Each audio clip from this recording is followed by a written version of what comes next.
Hello my dear friends and my dear students.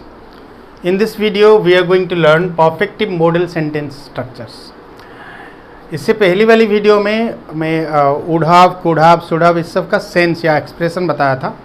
अभी हम structure के जरिए पढ़ेंगे जिसका पॉजिटिव स्ट्रक्चर होता है subject plus model plus have plus V3. देखिए ये परफेक्टिव मॉडल सेंटेंसेस हैं. तो परफेक्टिव मॉडल सेंटेंस के लिए हमें मॉडल के लिए कोई मॉडल वर्ब लगाना पड़ेगा मॉडल के एक्सप्रेशन के लिए, और परफेक्ट के लिए हैव लगाना पड़ेगा. ये have is the perfective helping verb. Then have के बाद जैसे मेन वर्ब लग रहा है तो इसका V3 फॉर्म लगेगा या पास्ट पार्टिसिपल फॉर्म लगेगा. Examples, you should have told me before.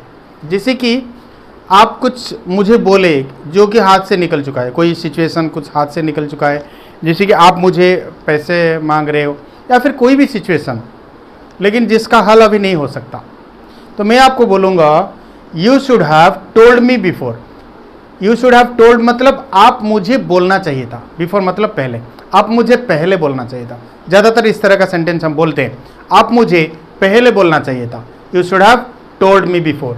यहाँ पर आपको क्या करना है, ये टोल्ड की जगह पर दूसरा वर्ब आप चेंज कर देंगे. जैसे कि you should have given me money, आप मुझे पैसा देना चाहिए था. यू शुड हैव इन्फॉर्म्ड मी, आप मुझे इन्फॉर्म करना चाहिए था. You should have come here, आप यहाँ आना चाहिए था. सब्जेक्ट की जगह पर आई वी अलग अलग लगाओगे तो जिस तरह का सब्जेक्ट जिस तरह का वर्ब उस तरह का सेंटेंस निकलेगा. लेकिन आप लोगों को ये समझना चाहिए शुड हैव प्लस V3 मतलब ऐसा करना चाहिए था. नेक्स्ट आते हैं, she could have got good marks. पा सकती थी. सी कुड हैव गॉट मतलब वो पा सकती थी गुड मार्क्स, वो गुड मार्क्स पा सकती थी. सी कुड हैव गॉन मतलब वो जा सकती थी. सी कुड हैव टेकन मतलब वो ले सकती थी. सी कुड हैव कम, इसको अगर आप चेंज कर दोगे, ये वर्ब का जो भी वर्ब का V3 फॉर्म लगा दोगे उसी वर्ब के हिसाब से एक्सप्रेशन या मीनिंग चेंज हो जाएंगे. वो पा सकती थी, आ सकती थी, हम जा सकते थे, आप बोल सकते थे, आप वो पास कर सकते थे. वी वुड हैव रीच्ड, हम पहुंच जाते या पहुंचे होते. जैसे कि we would have reached in time, हम सही वक्त पर पहुंच जाते. ऊपर वाला कर सकना ये खाली सिंपल में, जैसे कि कोई बंदा लेट कर दिया या कार नहीं मिली या बस सही वक्त पर नहीं पहुंचा या कुछ भी प्रॉब्लम हुआ जिसके वजह से हम वहाँ सही वक्त पर नहीं पहुंच सके, रेलवे स्टेशन हो या कोई भी जगह पर, तो हम ये बोल सकते हैं अगर ऐसा नहीं होता तो हम सही वक्त पर पहुंच जाते या पहुंचे होते. तो पहुंच जाते वी वुड हैव रीच्ड,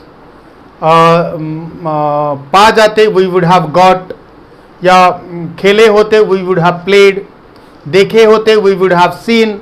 ये वर्ब के हिसाब से उसका मीनिंग बदल जाएगा, बाकी इसका सेंस सेम है. They might have heard about the incident. They might have heard, उन लोगों ने शायद सुने होंगे, शायद पॉसिबिलिटी, माइट जो है ना मे माइट, ये पॉसिबिलिटी एक्सप्रेस करता है. दे माइट हैव हर्ड, उन लोगों ने सुने होंगे. दे माइट हैव गॉट, उन लोगों ने पाए होंगे शायद. दे माइट हैव टेकन, शायद उन लोगों ने लिए होंगे. दे माइट हैव गिवन, शायद उन लोगों ने दिए होंगे. गिवन टेकन उसके हिसाब से, इसके वर्ब के हिसाब से मीनिंग चेंज होता है. तो they might have heard about the incident, वो इंसिडेंट के बारे में शायद सुने होंगे, possibility. My parents will have sent me money, मेरे पेरेंट्स मेरे पास पैसे भेज चुके होंगे या भेजे होंगे. फ्यूचर का जो परफेक्ट फॉर्म, इसके बारे में तो हम फ्यूचर परफेक्ट सेंटेंसेस में पढ़े थे. जो इससे पहली वाली जो video would have could have उसके बारे में मैंने बताया था. विल हैव और शैल हैव के बारे में इसलिए नहीं बताया था क्योंकि उसके बारे में हम पहले पढ़ चुके हैं फ्यूचर परफेक्ट में.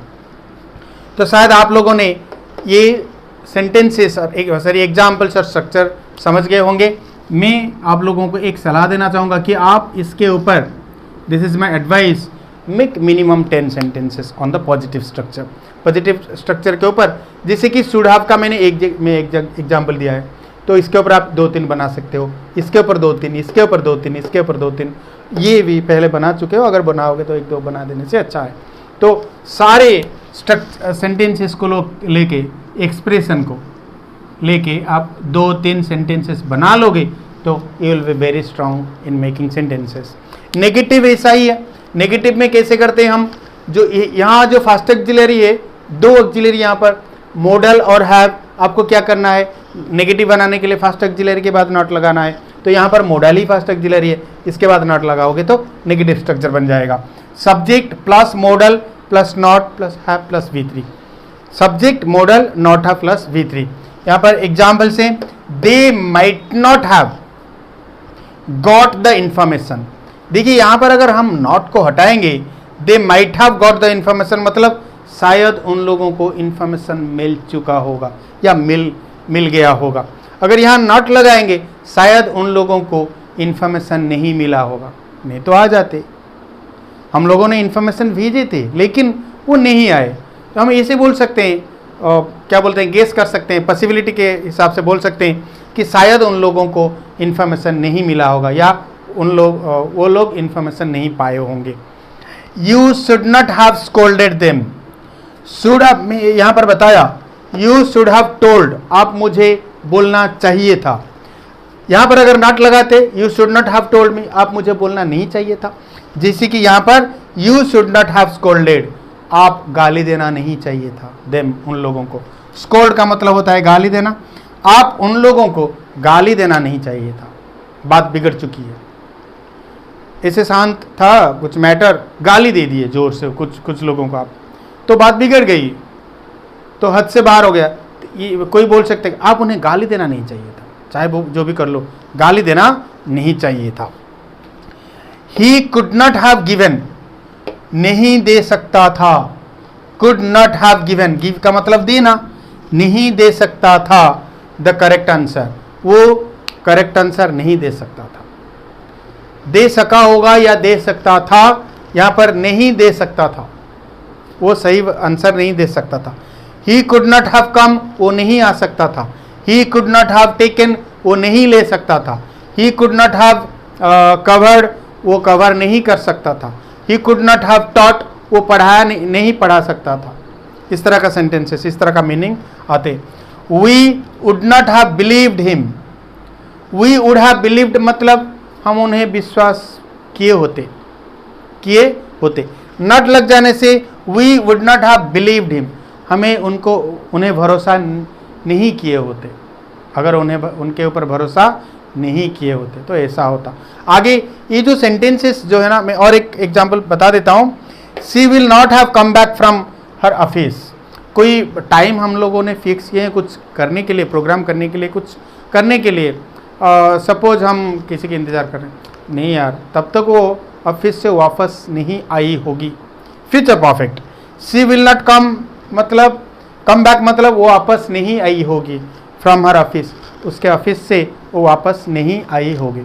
देखिए ये तो विल हैव शैल हैव की बात अलग है, ये जो यहाँ पर ये सब मॉडल वर्ब के, ये भी विल है modal verb, might not have, should not have, could not have, इसको ज़्यादातर हम कॉम्प्लेक्स सेंटेंस में यूज करते हैं। इसके साथ और एक क्लॉज जुड़ा जाता है। जैसे कि मैं एक एग्जाम्पल देता हूँ, she could have got good marks, वो उसको अच्छा मार्क मिल सकता था या वो पा सकती थी। If she her worked hard, अगर वो कड़ी मेहनत करती, वो अगर कड़ी मेहनत करती तो उसको अच्छा मार्क मिल सकता था। यहाँ पर और एक बार, you should not have scolded them if they had not told you anything, अगर उन लोगों ने आप लोगों को कुछ नहीं बोले होते तो आप उनको गाली देना नहीं चाहिए था। जैसे कि we would not have believed him, हमें उनके ऊपर भरोसा नहीं करना चाहिए था। Means if we had not known about him anything, अगर उनके बारे में हमें कुछ पता नहीं होता तो उनको भरोसा नहीं करने चाहिए था। मैं ये बोल रहा हूँ, जब when I will teach you the 3 types of sentences, simple, compound and complex, I will let you know how to form complex sentences by using this type of structures or this type of sentences। इस तरह का sentence use करके, जैसे कि ये खाली यहाँ तक सेंटेंस जैसे आधा आधा लग रहा है, उसको पूरा करके कॉम्प्लेक्स सेंटेंस बनाते वक्त मैं आप लोगों को और अच्छी तरह से समझा दूंगा। तब तक के लिए देखते रहिए। और एक बात, अगर आप लोगों को ये way of explanation, the video, the contents अगर अच्छा लग रहा होगा तो प्लीज़ सब्सक्राइब कर दीजिए अगर अभी तक नहीं किए हैं। शेयर तो करना बनता है, लाइक तो एक कर दीजिए। लाइक, शेयर, सब्सक्राइब आप लोगों का क्या बोलते हैं कर्तव्य होता है। अगर मेरे लिए आप लोगों के मन में थोड़ा सा प्यार है तो प्लीज़ सब्सक्राइब, लाइक और शेयर कीजिए। Thank you very much for watching. God bless you. Have a nice day.